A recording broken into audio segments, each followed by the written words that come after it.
Frustrated is an understatement for thousands of Boston Globe subscribers.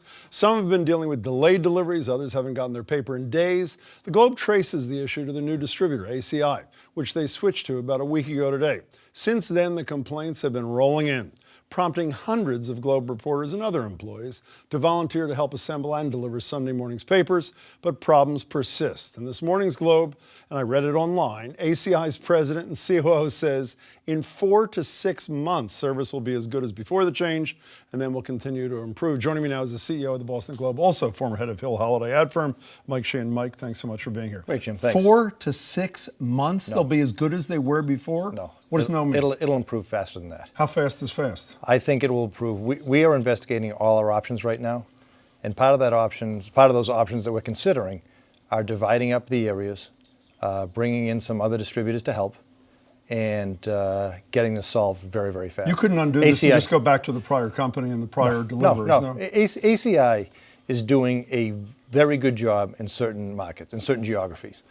In other ones that are very important to us, namely Newton and Pembroke, they're not performing well at all. And that's where our problems are, and we'll fix that. How fast would you say, for people living in Newton, Pembroke, or somewhere else, how fast can you assure them they're going to be getting their paper regularly?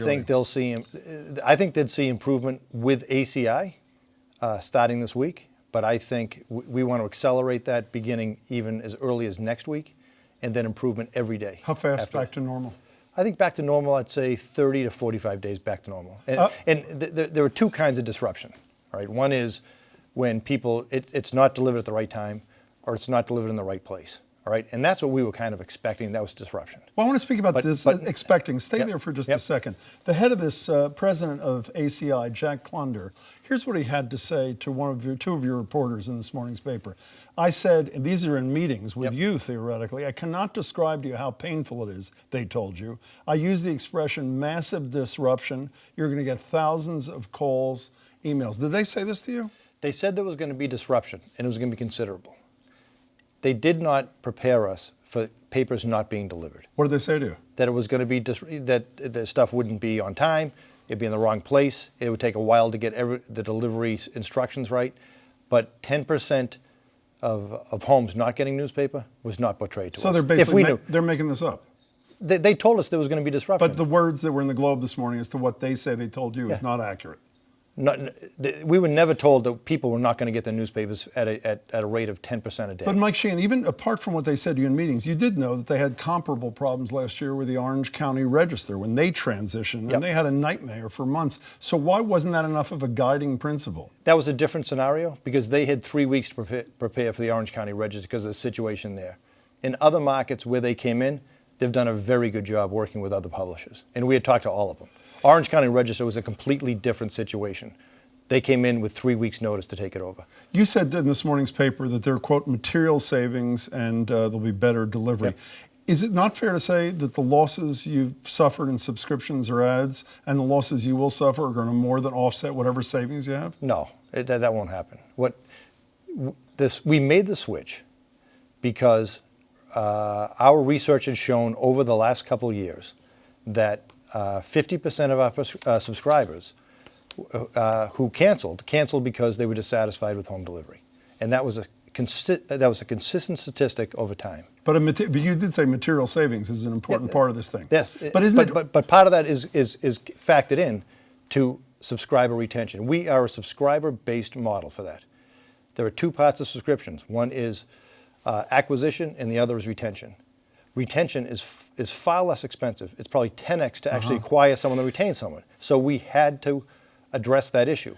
But part of the material savings, it seems to me, means that there will be material reductions in pay for your delivery people. People have been loyal. You say no. My understanding is that they are paying far less per paper delivered or offering far less than the prior distributor. That's not true? No, because they're competing in the same market with the other distributor. So the pay is comparable? The pay is comparable. So if the pay is comparable, then why aren't they just hiring all of the hundreds of drivers that you had under the prior distributor, and this thing would be fixed in a minute? The other distributor is still distributing in the market. They're distributing other newspapers in the market. There's a finite number of people who will deliver newspapers for a living, and so they haven't been able to hire enough of those. So when Kevin Cullen on the front page, one of your columnists wrote today, whatever they pay the delivery people is not enough. He made a delivery. And it's more than a little depressing to think this debacle has been brought about by a desire to pay them even less. That's baseless? First of all, the people who deliver newspapers are paid by the companies. ACI, I understand they don't work for the Globe. They don't work for the Globe. But you're suggesting that this new distributor is not offering them any less pay than they got under their prior. They can't, because they can't compete in the marketplace. Okay. Because they have to. Because you're an independent contractor, you're just going to go work for the other guy. When I called around the Globe today, some of my friends, I was trying to lay blame at your doorstep. And I have to say, more than one, you're welcome, but I mean that you are the CEO. I'm serious. Yep. More than one person said to me that when you were hired to do this job, you had been at Hill Holliday, you made clear that you didn't want to be responsible for things where you didn't have experience, like distribution. Is that true? Yeah, is that true that you had that conversation with John Henry? Yeah, circulation was not part of my. So who's responsible for this mess? I am not you. I am. But who is the person who's in charge? Who's responsible? We have for this people who are a team of people in charge of it, but I'm the CEO and I'm accountable for it. Whoever is the person who made the decision? Ultimately, you're saying it stops at your desk. Yes. But whoever made the decision, is he or she going to still be working at the paper? Yes. Yes. Nobody's fired. Yeah. It was a group decision. No discipline for anybody. No. Are you worried, beyond subscribers, I want to get to them before you leave in a second, are you worried about the morale of your staff about this thing? You have incredible reporters, editors, staff people. They seem to be pretty angry at you guys too. Yeah, they should be. So what are you doing about that? I am concerned about their morale. I'm concerned about the morale of the reader, because we've deeply disappointed them. There was an incredible bond between our journalists and the readers, right? And we learned that everyone who delivered this weekend learned how important, because we met people out in the street who told us about it. And it is an incredibly strong bond. So to let either of them down is just... How are you gonna just very quickly, it's disappointing. You were a messaging guru in your former life. Yep.